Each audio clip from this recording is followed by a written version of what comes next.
प्राचीन समय से राजा गय की नगरी महिषावती, जिसको वर्तमान में महिषावती, महिषदेही और आज मां पूर्णा की नगरी भीषदेही के नाम से जाना जाता है। 7 करोड़ ऋषियों को दुग्धपान कराने हेतु बाबा भोलेनाथ के जो से चंद्रमा की 5वीं कला के रूप में मां पयोषणी पूर्णा का अवतार इस धरा पर हुआ है।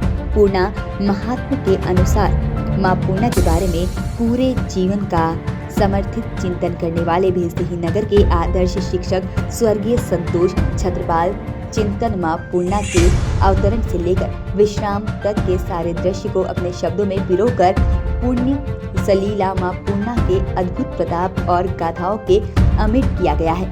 अक्सर लोग मां पूर्णा का उद्गम स्थल काशी तालाब मानते हैं, परंतु सही रूप में मां पूर्णा का उद्गम स्थल वरावद नगरी, जिसे हम अधूरा देव या देवा बाबा का खोरा के नाम से जानते हैं, यही सही उद्गम स्थल है। मां पूर्णा खोरे से निकलकर अमरावती, अकोला, बुढ़ाला और जिले से होते हुए जलगांव जिले के मुक्ताई नगर जिले तक गई है। इस नगर में मां पूर्णा एवं सूर्यपुत्री मां ताप्ती का 5 से 6 किलोमीटर लंबा चौड़ा विशाल संगम देखने को मिलता है। मां पूर्णा की लंबाई लगभग 338 किलोमीटर है और इस संगम के स्थान को चांद देव के नाम से भी जाना जाता है।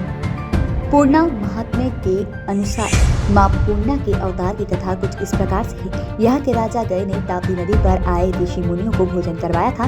भोजन से तृप्त होकर ऋषि मुनियों ने उनसे वरदान मांगने को कहा था। तब राजा गय ने सबके लिए मोक्ष की कामना की थी, परंतु ऋषियों के वश में नहीं था।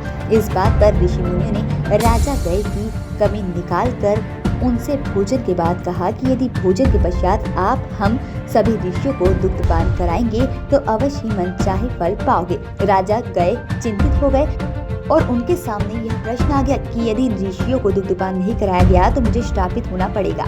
मूर्छित अवस्था में बैठे राजा गय की पत्नी गयंती ने उन्हें समझाकर 2 लोगों के देवताओं से सहायता मांगने हेतु परामर्श दिया। राजा गए ऐसे तपस्वी थे कि वे दिव्य रथ में बैठकर देवलोक जाकर देवताओं से मिल सकते थे। उन्हें ऐसा वरदान प्राप्त था। सबसे पहले राजा गए इंद्र के पास पहुंचे। इंद्र बोले, वहां पर मेरे पास कामधेनु है किंतु अगस्त है, ऋषियों के सामने वह पराजित हो जाएंगे।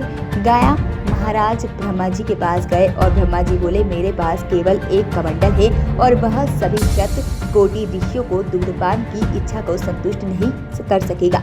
उदास होकर राजा गए भगवान भोलेनाथ के पास गए तो भगवान शिव बोले, हे राजन, इतने छोटे से कार्य के लिए चिंतित होने की आवश्यकता नहीं है, मैं तुम्हें ऋषि शरण से मुक्त करूंगा। तब भगवान शिव ने चंद्रमा की 5वीं कला के रूप में मां पयोषणी का ध्यान किया। उस समय पयोषणी देवी तेजस्वी कन्या के रूप में प्रकट हुई। मां पयोषणी राजा गय के साथ धरा पर आई। मां पयोषणी ने समस्त 7 करोड़ 7 कोटि ऋषियों को दुग्धपान कराने का संकल्प लिया। समस्त ऋषियों को दोने वितरित किए और उसके अंदर पयोषणी ने दुग्धपान करवाना प्रारंभ किया।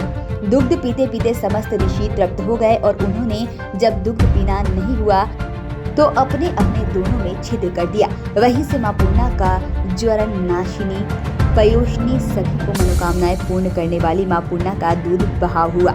विकासखंड भीषदेही में प्रतिवर्ष कार्तिक पूर्णिमा के पावन अवसर पर ग्राम देवलवाड़ा में पुण्य तट पर विशाल मेले का आयोजन किया जाता है, जहां हजारों श्रद्धालुओं का पूर्णा के पावन जल में आस्था की डुबकी लगाकर दीपदान करते हैं। यहाँ की विशेष परंपरा यह है कि निसंतान दंपतियों की गोद मां पूर्णा भरती है, इसलिए लंबे समय से यहाँ पालना छोड़ने की परंपरा आज भी जारी है। कोविड-19 को देखते हुए उस पर समिति द्वारा भी विचार विमर्श किया गया था बैठक में। इसके बाद अनुभागीय अधिकारी महोदय से मार्गदर्शन लिया गया था, तो उनके द्वारा कोविड-19 के कारण मेले स्थगित किए गए।